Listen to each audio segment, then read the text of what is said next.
Hello everyone. जय हिंद। आज है 3 दिसंबर और आज हम 3 दिसंबर से बनने वाले सभी प्रकार के करंट अफेयर्स को डिस्कस करेंगे। तो चलिए अब स्टार्ट करते हैं। अंतर्राष्ट्रीय विकलांग दिवस, international day of disabled person, किस तिथि को मनाया जाता है?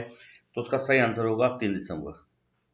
ध्यान रखिए, 3 दिसंबर को अंतर्राष्ट्रीय विकलांग दिवस के रूप में मनाया जाता है तथा यह 1992 से संयुक्त राष्ट्र संघ यूएनओ के द्वारा मनाया जा रहा है। भारत के प्रधानमंत्री श्री नरेंद्र मोदी के द्वारा विकलांगों के लिए दिव्यांग शब्द का प्रयोग किया गया है। ध्यान रखेंगे, प्रधानमंत्री नरेंद्र मोदी के द्वारा 27 दिसंबर 2015 को अपने रेडियो संबोधन मन की बात में विकलांगों के लिए दिव्यांग शब्द का प्रयोग किया गया तथा तभी से भारत सरकार के द्वारा सभी दस्तावेजों में विकलांग जनों के लिए दिव्यांग शब्द का प्रयोग किया जाता है, जिसका अर्थ है डिवाइन बॉडी पार्ट। नेत्रहीनों के लिए तीसरे T20 विश्व कप क्रिकेट टूर्नामेंट की मेजबानी कौन सा देश करेगा?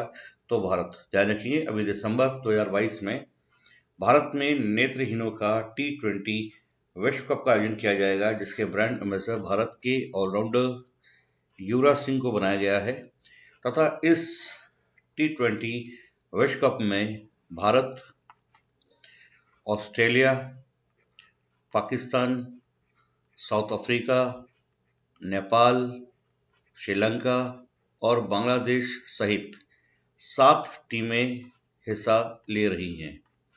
तो नेत्रहीनों के लिए T20 विश्व कप की मेजबानी करेगा भारत।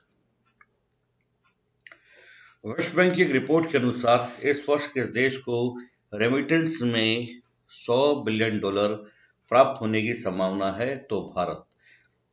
पहली बार ऐसा होगा कि कोई देश रेमिटेंस के मामले में $100 बिलियन को प्राप्त करेगा।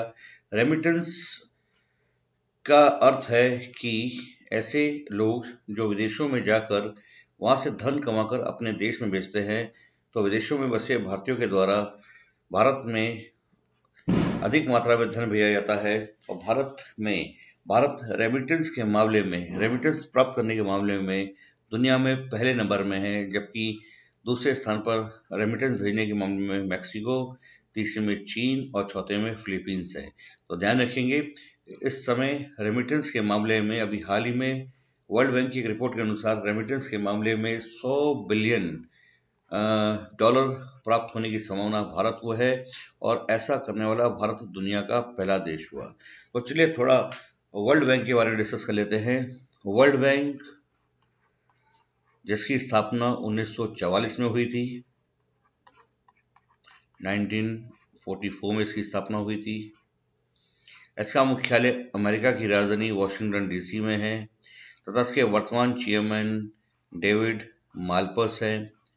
वर्ल्ड बैंक का दूसरा नाम IBRD है, जिसका पूरा नाम होता है international bank for reconstruction and development. ध्यान रखेंगे, IBRD। अभी हाल ही में सिलहट महोत्सव 2022 किस राज्य में आयोजित किया गया? तो असम में। ध्यान रखेंगे, असम के सिलचर जिले में बराक घाटी में सिलहट महोत्सव 2022 का आयोजन किया गया, तो असम। इसका सही आंसर होगा असम। इस तिथि को राष्ट्रीय प्रदूषण नियंत्रण दिवस के रूप में मनाया गया, तो 2 दिसंबर को। ध्यान रखेंगे, 2 और 3 दिसंबर 1984 को मध्य प्रदेश की राजधानी भोपाल में यूनियन कार्बाइड नामक एक कंपनी से जहरीली मिसाइल आइसोसाइनेट मिक नामक गैस का रिसाव हुआ था, जिससे हजारों लोग हताहत हुए थे। अतः उनके लोगों के प्रति संवेदना प्रकट करने के लिए और भारत में फिर ऐसी कोई दुर्घटना न हो, इसके बचाव के लिए तभी से प्रतिवर्ष 2 दिसंबर को राष्ट्रीय प्रदूषण नियंत्रण दिवस के रूप में मनाया जाता है। विश्व का सबसे बड़ा महिला बाजार ईमा मार्केट कहाँ पर स्थापित किया गया है? तो इम्फाल में। ध्यान रखेंगे, इम्फाल में विश्व का सबसे बड़ा महिला बाजार स्थापित किया गया है। यहाँ पर सभी दुकानदार महिलाएं होंगी तथा यहाँ पर पुरुषों को किसी भी प्रकार की दुकान लगाने की कोई भी इजाजत नहीं होगी। उन्हें वैधानिक रूप से मना है यहाँ पर दुकान लगाना। यहाँ पर सभी दुकानदार महिलाएं होंगी और इसका नाम है ईमा। ईमा का अर्थ होता है मदर। मदर मार्केट, ईमा मार्केट, महिलाओं की मार्केट, जो कि दुनिया की सबसे बड़ा महिला बाजार है। इम्फाल में इसकी स्थापना की गई है। अग्नि वॉरियर भारत और किस देश के बीच आयोजित एक द्विपक्षीय रक्षा अभ्यास है? तो सिंगापुर। ध्यान रखेंगे अभी हाल ही में महाराष्ट्र के देवलाली में भारत और सिंगापुर की सेनाओं के मध्य एक संयुक्त युद्ध अभ्यास हो रहा है जिसका नाम अग्नि वॉरियर रखा गया। इसके सिवा भारत और सिंगापुर के साथ होने वाले युद्ध अभ्यास में सिम्बैक्स, ध्यान रखेंगे सिम्बैक्स और सिटमैक्स में भारत, सिंगापुर और थाईलैंड 3 देश भाग लेते हैं। Singapore, India, Thailand. सिटमैक्स युद्ध अभ्यास में ये 3 देश भाग लेंगे, जबकि इम्बैक्स भारत और सिंगापुर के साथ होगा। और अब अगला जो युद्ध अभ्यास हो रहा है उसका नाम है अग्नि वॉरियर। मलेशिया के साथ भारत के 3 युद्ध अभ्यास होते हैं। श्रीमऊ शक्ति जो भी हाल ही में हुआ, हरिमऊ शक्ति जो भी हाल ही में हुआ, उदार शक्ति और समुद्र लक्ष्मण। ब्रिटेन के साथ भारत के 2 युद्ध अभ्यास मुख्य हैं, कोंकण शक्ति और अजय वॉरियर यानी कि अजय योद्धा। अमेरिका के साथ भारत के मुख्य रूप से होने वाले युद्ध अभ्यास टाइगर ट्रम्प, रेड फ्लैग, वज्र प्रहार और युद्ध अभ्यास। ये अमेरिका के साथ होने वाले युद्ध अभ्यास हैं। टाइगर ट्रम्प, रेड फ्लैग, वज्र प्रहार, युद्ध अभ्यास। ब्रिटेन के साथ कोंकण शक्ति, अजय वॉरियर। सिंगापुर के साथ अग्नि वॉरियर, सिटमैक्स। मलेशिया के साथ हरिमऊ शक्ति, उदार शक्ति, समुद्री लक्ष्मण। ये युद्ध अभ्यास इन देशों के साथ होते हैं। क्रिकेट टेस्ट मैच के पहले दिन 500 रन बनाने वाली टीम कौन बनी? तो उसका सही आंसर होगा इंग्लैंड। अभी हाल ही में इंग्लैंड की टीम के द्वारा पाकिस्तान के विरुद्ध खेलते हुए क्रिकेट टेस्ट मैच में पहले ही दिन 506 रनों का विशाल लक्ष्य खड़ा कर दिया गया तथा इसी के साथ इंग्लैंड ऐसी दुनिया की पहली क्रिकेट टीम बन गई जो कि क्रिकेट टेस्ट मैच के पहले ही दिन 500 से अधिक रन बनाने वाली टीम बनी और उसने ये कारनामा पाकिस्तान की टीम के विरुद्ध किया। इस 500 रन के विशाल स्कोर में इंग्लैंड के 4 खिलाड़ियों के द्वारा शतक लगाए गए। भारत की अध्यक्षता में G20 का पहला कार्यक्रम यूनिवर्सिटी कनेक्ट कहां पर आयोजित किया गया? तो नई दिल्ली। ध्यान रखेंगे 2023 का